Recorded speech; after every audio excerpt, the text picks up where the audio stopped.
Welcome to my channel. This is Dawn with Picture Gaming, and this is day 12 of my 30-day challenge to create a festive island in 30 IRL days using no Nintendo Online. My goals for the island are to have at least 2 festive builds, have a 5-star island, and have at least 3 villagers that fit the island theme.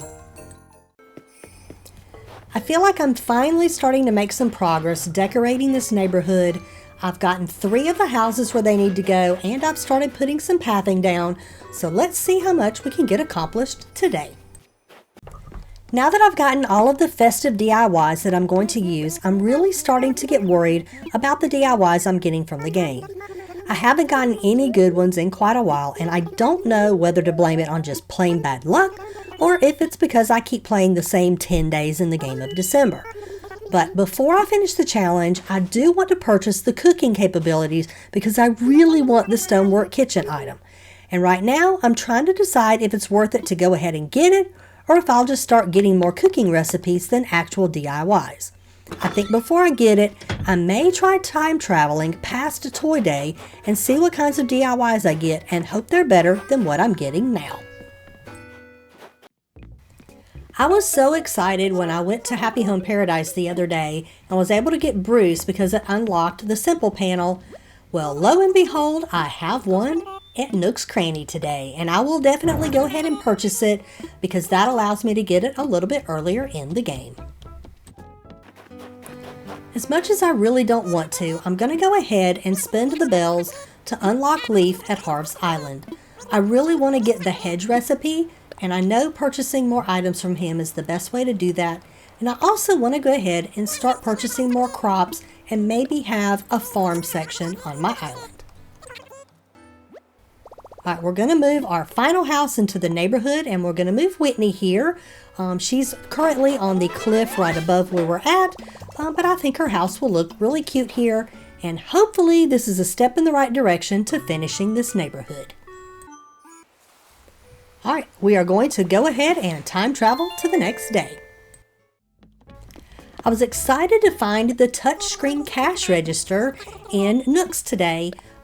This is something I can definitely use at a couple of my marketplaces. I just think it's a really neat touch for a store that you create. There is something about this dress that just really appeals to me. I think it's cute. It's probably meant to be kind of ugly, but I think it's cute. I think it kind of reminds me of something from like the Elf movie. So I'm going to go ahead and get it, see if I can find a cute pair of shoes to go with it, and just go for it. I finally got another good DIY. I got the decoy duck. This is always a good item to have for decorating around the island. Went to visit Harv's Island, and Leaf is finally here. His shop is now open, and I'm really glad I did this. He's got some good stuff on sale today. He's got the tomato starts and the wheat starts, and the wheat starts are a really good one to have. I love having that to use in like wooded areas just to help fill in space for something other than weeds and flowers. I talked about putting in a little farm area on my island, and over on the right hand side I have 3 houses over here that are kind of like a little mini neighborhood, and I think I'm going to add just a little farm area right here. I think it'll be really cute, and it's right after the bridge that I'm going to put across the river. As I was placing the pathing in this area, I realized I really need one of those single tile horizontal pieces instead of a couple of different ones through here. You know, the little skinny ones that go straight across. So I decided it was time to go ahead and create a couple of new pieces for my path. Let me get those done and I'll show them to you on the other side. Alright, here we go. I have it. Placed it in the wrong place the first time, but it's here. And I think it turned out really good. I am not the best at creating paths. I am definitely not an expert at this, but I think it will do for my island. Alright, there we go. That's how this little area turned out. I love the little skinny winding paths that go through neighborhoods, and I'm really happy with how this is turning out. Over in my bigger neighborhood, I had originally used the light dirt path as a little entryway into each of the houses, and I decided I just didn't like it, and I don't know why. It matches my dirt path fine, but in the end I decided to go ahead and change them to the stone path. And to make it consistent throughout, I also changed the centerpiece. I have this area that's directly behind my market, that's kind of across from the skating rink, that also is in front of my neighborhood, just to try to give you an idea of where I'm at. And I think I want to go ahead and raise this to a second level just to give it a little bit more definition, because I'm not sure what else I would do with it. And I feel like it would be really cool to have the second layer with trees and just more terraforming and landscaping up there, just to give it something different. So let me play with this for a little while, see what I can come up with, and I'll be back to show you what I've done.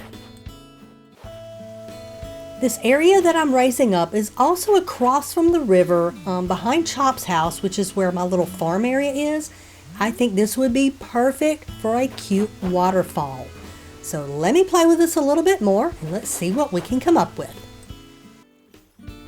When I recently asked Isabel about our rating, she mentioned that it wouldn't hurt to have more fencing around the island.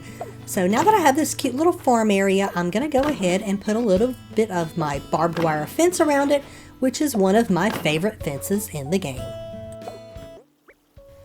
I know I'm not going to be able to pay all of it off immediately, but I'm going to go ahead and place a stone bridge here that goes from the middle of my island over to the right where the farm is.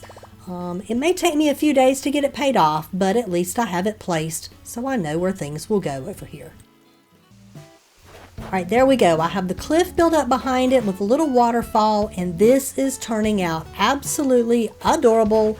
So I'm really happy with how this area is coming along. So let me see if I can finish the cliff on the other side of the river and see what all we can get done. So that I have an actual river going into that little waterfall, I'm going to put a little cut over from this main river up here over to it. And I'm not sure what I want to do with this little piece of land, if I want to leave it or if I eventually want to fill in the other part of the river and just get rid of that part that's behind Chop's house. But for now, this isn't too bad. I'm liking it. Got a lot of decisions that need to be made now that I've added this on exactly what I want up here. Alright, and I think that's going to be it for day 12. I ended up going in a totally different direction than I had planned on while working on my island today, but it's really starting to come along. Still some decisions that need to be made, but I'm definitely making lots of progress on the island, and I think we're in good shape to finish the challenge on time. If you want to see what we get into tomorrow, please be sure to like and subscribe so you don't miss out on any future content, and I hope to see you next time. Bye-bye!